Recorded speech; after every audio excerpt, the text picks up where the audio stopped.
today we will start a new chapter, the first chapter of this book, class 4 Hindi book, that is Jeevan Ki Seekh. Okay, here I wrote the name Jeevan Ki Seekh and the words which you have to learn, जो आप लोग को सीखना है. ठीक है, तो मैं पहले पढ़ के आपको सुनाती हूँ, फिर एक्सप्लेन करूंगी. आप अपना बुक में देखो, पेज नंबर 3. सूरज सिखलाता है हमको बड़े सवेरे उठना, सिखलाती है हवा खुशी की लहर में चलते रहना.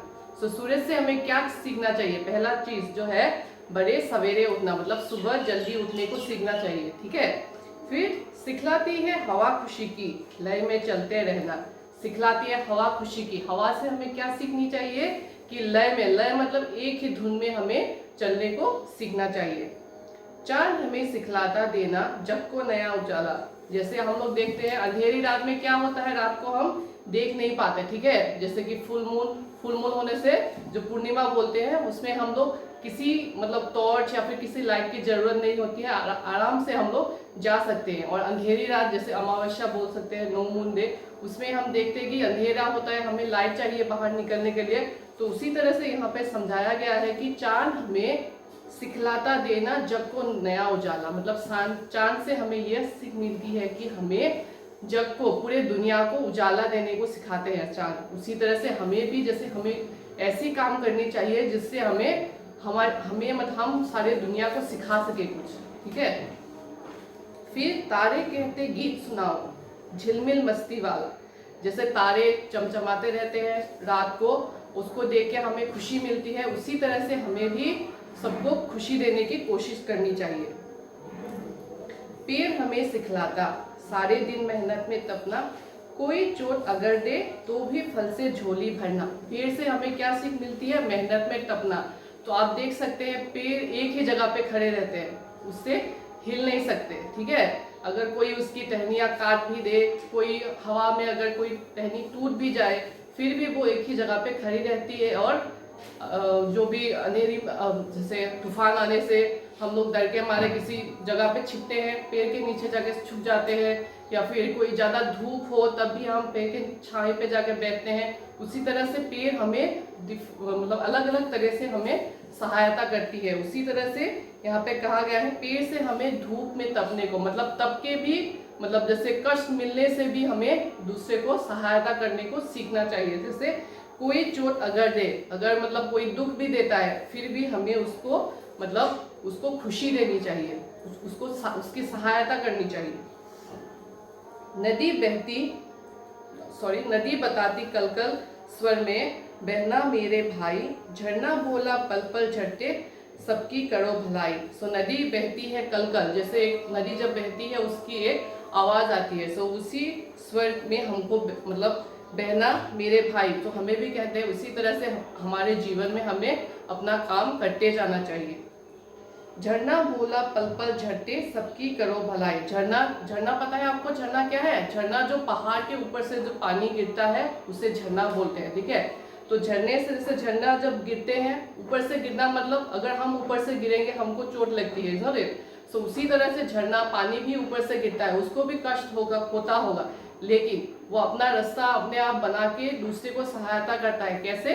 पानी देके. उसी तरह से हमें भी अपने जीवन में कष्ट करके दूसरों की सहायता करना चाहिए और आगे बढ़ते रहना चाहिए हमारे काम में. सो पेज नंबर 4 में देखिए अपना बुक. आसमान हंस कहता मुझसे सीखो तुम अपनापन, धरती कहती है धीरे से फैला लो अपना मन. सो आसमान इतना बड़ा है कि जो भी देखे, मतलब सबका, हम नहीं बोल सकते कि सिर्फ हमारा आसमान है, सभी का आसमान है, सबके लिए समान है. सो उसी तरह से हमें सबको अपनाने को सीखना चाहिए. सो धरती कहती धीरे से, सो धरती जैसे गोल बड़ा, सबके लिए बड़ा इस तरह से फैला हुआ है, उसी तरह से हमारे मन को भी हमें फैलाना चाहिए. खिलखिल हंसते फूल बताते हर दुख में मुस्काना, कोयल कहती सीखो मुझसे नए विश्व का गाना. सो खिलखिल हंसते फूल बताते, जैसे फूल हर समय खिलते रहते हैं और दुख में भी मुस्काते हैं, मतलब हर तरफ खिलते रहते हैं और लगता है वो लोग सभी समय खुश रहते हैं. लेकिन उसी तरह से हमें भी जीवन में दुख के समय भी खुश होने को सीखना चाहिए. कोयल कहती सीखो मुझसे, मतलब कोयल एक चिड़िया का नाम है जो उसके अच्छे मतलब सुर के लिए पहचान है, उसकी सुरीली सुर के लिए पहचानी जाती है। उसी तरह से हमें भी उसकी तरह मतलब विश्व में, दुनिया में पहचाना जाना चाहिए अपने सुर के लिए, अपने स्वर में, अपने अच्छे काम के लिए। फिर अच्छी बातें अगर सभी की सीखी हमने भाई, तो धरती पर प्यार सरीखी महकेगी अमराई। सो अगर यहाँ पे जो जो चीजें बताई गई है, जैसे कि सूरज, फिर चांद, फिर तारे, फिर पेड़, फिर नदियाँ, झरना, आसमान, धरती, इस सभी की जो हम अच्छी अच्छी बातें हैं सीख ले तो हर तरफ अच्छाई फैलेगी। और अच्छाई फैलने से क्या होगा, ये धरती जो है खुशी से एक दूसरे के साथ मिलकर रहेंगे और महकेगी अमराई। अमराई मतलब यहाँ पे अमराई मतलब आमों का बगीचा के बारे में बताया गया है। मतलब इसका मतलब यह है कि मिठास, सब तरफ मिठास फैलेगी, सब खुशी से अच्छे से रहेंगे। ठीक है, तो इसका जो मेन शिक्षा है इस पोएम का तो है प्रकृति सबसे अच्छी शिक्षक है। मतलब प्रकृति से हम सबसे अच्छी अच्छी बातें सीख सकते हैं। ठीक है, तो इसमें बहुत सारे वर्ड्स हैं जिसके बारे में मैंने यहाँ पर ब्लैक बोर्ड में लिखाया है। लय मतलब गाने की धुन, मतलब एक ही सुर में जाना। ठीक है, फिर धीरज है, धैर्य, सहन शक्ति मतलब जो सीखने की या फिर सरल से हम लोग अच्छे से सीखने की जो शक्ति है वो।